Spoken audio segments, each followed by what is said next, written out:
पति पर करोड़ों की धोखाधड़ी का आरोप, नशीली दवाएं देकर संपत्ति हड़पने की शिकायत। उत्तर प्रदेश के गाजियाबाद जिले में एक महिला ने अपने पति, सास और देवर पर गंभीर आरोप लगाए हैं। पीड़िता के अनुसार वर्ष 2014 में हुई शादी के बाद दोनों ने मिलकर व्यापार खड़ा किया और मकान खरीदा, लेकिन बाद में पति के अवैध संबंधों का विरोध करने पर उसे प्रताड़ित किया गया।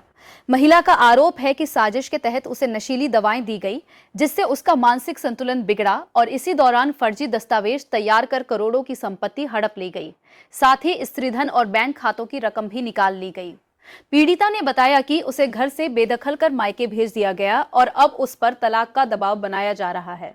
महिला ने थाना नंदग्राम में शिकायत दर्ज कराते हुए न्याय की मांग की है। पुलिस ने मामले की जांच शुरू कर दी है। गाजियाबाद से संवाददाता विमल स्वामी की रिपोर्ट। आने वाली हूँ। मेरा विवाह 7 मार्च 2014 को आजाद रोहित स्वर्गीय, मतलब उनके पिता जो है वो स्वर्गीय सत्येंद्र रोहित के साथ हुआ था। मेरे 2 बच्चे हैं, जो एक 11 साल का है और एक 8 साल का है। तो सब कुछ सही चल रहा था, मतलब सब परिवार में सब कुछ ठीक चल रहा था। लेकिन अब मैं 3 साल से ज्यादा बीमार थी। तो बीमारी में मुझे मतलब मैं जैसे जो दवाइयाँ खाती थी उनसे मतलब गहरी उसमें थी, गहरी निद्रा में रहती थी, मुझे कुछ नहीं पता। तो उस बीच में इन्होंने मतलब जब से फिर मतलब मेरा अपने पति के साथ लड़ाई झगड़ा जैसे भी है, मतलब वो डेट से हटा देते तो मैं बोलती कि आप लेट आते हो और आप टाइम से घर आ जाए, तो मतलब वो हर चीज को इग्नोर करने लगी। हर चीज की मतलब रिकॉर्डिंग करने लगे, कुछ भी मतलब जैसे दोस्ती की वीडियो बनाना, जैसे घर बाहर घूमने के लिए चले जाना, तो मतलब इस तरह का इल्जाम लगाना कि वो तो घर से निकल गई। आत्महत्या के लिए भी प्रेरित मतलब वो करा गया मुझे। मारपीट तो करना ही करना, मारपीट तो हर बात पे करते थे, तो मेरी कुछ भी बात नहीं सुन रही थी। तो सास देवर ने भी मुझसे हाथ छोड़ा है, सास ने भी।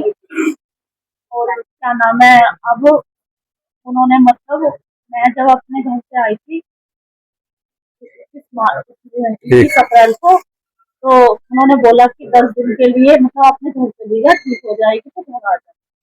तो उसके बाद तब मैं अपने घर गई तो मैंने देखा कि अंदर से लोग था, वहाँ पे मतलब कोई ठहरा था। तो मैंने उनसे बोला कि गेट खोल दो, मुझे अपने घर आना है। कह लगी आप कौन हो? कह लगी मैं, मतलब मेरा घर है, मुझे अपने घर में आना है। कह लगी ये आपका घर नहीं है, ये तो हमने ले लिया है। मैं कहने लगी ऐसे कैसे ले लिया, मकान तो ये मेरे नाम था। कहने लगी क्या नाम है, मेरे हस्बैंड आ जाएंगे, आप उनसे बात कर लेना शाम को।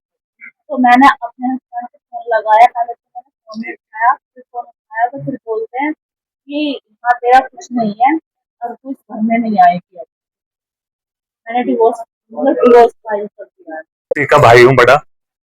दरअसल ये मामला जो है 3 साल से जो है चल रहा है, इन दोनों के बीच झगड़ा चल रहा है 3 साल से।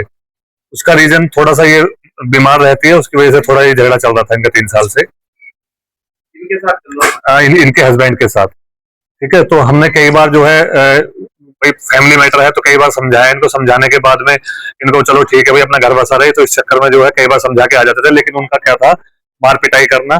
सास का भी कई बार हाथ छोड़ा है, सास ने भी इनके ऊपर, तो इनके देवर ने भी कई बार इनके ऊपर हाथ छोड़ा है। और हस्बैंड का जो कई बार झगड़ा हुआ है, लेट नाइट आना, इनकी पिटाई करना। तो जब हम काफी परेशान हो गए 1 साल से, तो जो है हमने इनको लास्ट टाइम जो है समझाया, मगर भाई इस तरह मत करो, इस तरह लड़ाई झगड़े मत करो।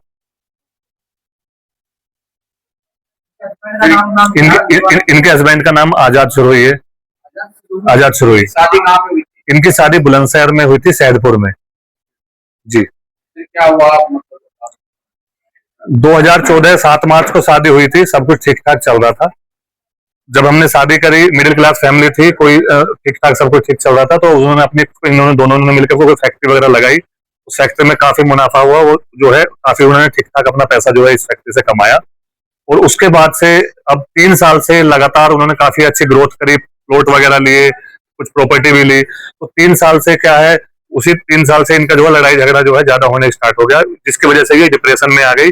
और डिप्रेशन में आने के बाद में ये बहुत ज्यादा परेशान और बीमार रहने लगी। झगड़ा सर उसका एक तो दारू पीने जो लेट नाइट आना, ड्रिंक करना, दूसरा जो है एक दो बार इसने फोन उठा लिया था लड़के का किसी दूसरी महिला के साथ, उसका संबंध भी है। इसी को लेके जो है इनका झगड़ा जो है होता था।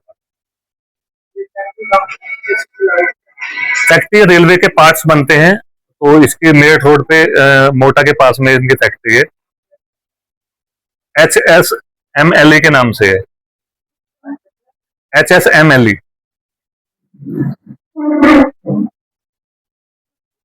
आपने कहीं शिकायत की पुलिस में दी? सर फैमिली मामला था, तो पुलिस में कभी इस तरह हमने अपनी तरफ से कोई शिकायत नहीं दी। हम अपनी सिस्टर को ही समझा के आते थे कि भाई ठीक है कोई बात नहीं, जैसा भी है वो अपना टाइम काट ले, 2 बच्चे हैं, 2 बड़े बच्चे हैं, तो उनको पालन पोषण कर ले, क्योंकि अब तो जो टाइम हो चुका है इतना, तो ऐसा नहीं है कि भाई बार बार जो है हम उनको इसी को समझा के हम आते थे कि भाई कोई बात नहीं, जो गलत कर रहे हैं रहने दो।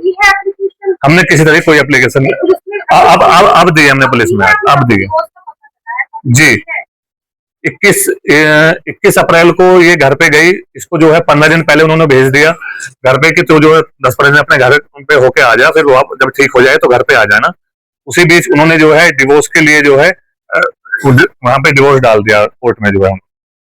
जो डिवोर्स डालने के बाद में जब ये 21 तारीख को वहां घर पे गई, तो घर पे जाने के बाद में इसने 2-3 फोन करे, अंदर से जो कोई किराएदार उन्होंने रख रखे थे, उन्होंने मना कर दिया कि भाई यहाँ आजाद सरोई नहीं रहते हैं, हमने मकान ले लिया। तो फिर इसने अपने हस्बैंड को फोन करा, फोन करने के बाद में वो बोल रहा है कि जो है मैंने मकान सेल कर दिया, यहाँ आने की जरूरत नहीं है, मैंने तुम्हें डिवोर्स फाइल कर दिया है, अब हम कोर्ट में मिलेंगे। तब हमें इस चीज का पता लगा। बच्चे आजाद सरोई के पास में जी। पैसों का लेन देन, इसके अकाउंट में कुछ बैलेंस रहता था। उन्होंने इन 15 जब पूरी प्लानिंग कर रखी थी, एक साल से लड़ाई झगड़ा बहुत ज्यादा हो रहे थे, इनके अकाउंट से सारा बैलेंस जो है अपने अकाउंट में ट्रांसफर करा लिया। जो इसको स्त्री धन जो भी था इसका, वो भी सारा जो है लोकर में जमा करा रखा है। इसको मतलब खाली हाथ घर भेजा था उन्होंने, जो है केवल एक मंगलसूत्र वगैरह और एक दो चीज थी, और कुछ नहीं था। अकाउंट में बैलेंस था, वो अपने नाम ट्रांसफर करा लिया।